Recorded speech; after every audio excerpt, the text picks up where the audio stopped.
Nous avons hérité ce business des Ghanéens. Il y a 20 ans de cela, les Ghanéens qui venaient au Mali ne mangeaient que les pattes de vache.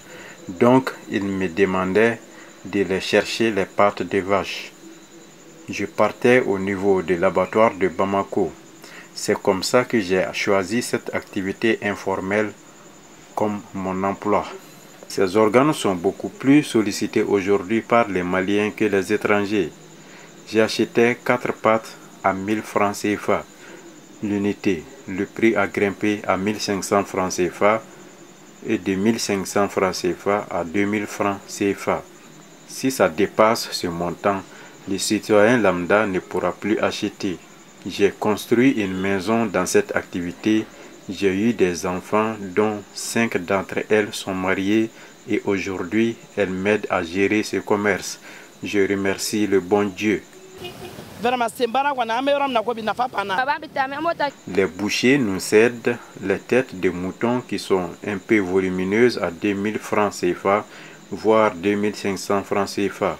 Nous sommes obligés de les revendre à 3000 francs CFA pour s'en sortir. Les têtes moyennes, nous les achetons à 1750 francs CFA et nous les revendons à 2000 francs CFA, souvent à 2500 francs CFA. Nous sommes vraiment confrontés à l'uniformisation des prix de revente des têtes de moutons.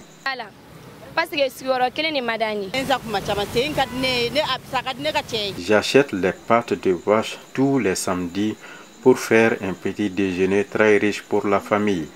C'est le plat préféré de mon mari. Le prix des pâtes est à la portée du Malien moyen.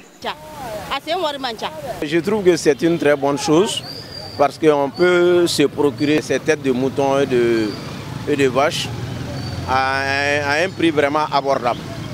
Parce que si tu as besoin de ça, bon, tout le monde n'a pas les moyens d'acheter un mouton ou d'aller acheter des bœufs. Mais par contre, j'estime qu'il faut quand même changer le conditionnement pour que ça soit quand même bien propre, pour que ça ne crée pas d'autres problèmes. Au-delà de ça aussi, c'est une bonne chose pour les vendeuses parce que ça contribue à améliorer leurs revenus.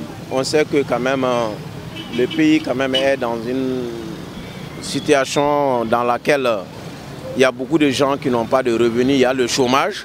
Donc ça aide l'économie informelle, c'est-à-dire ça aide un peu ceux qui n'ont pas trouvé d'emploi formel.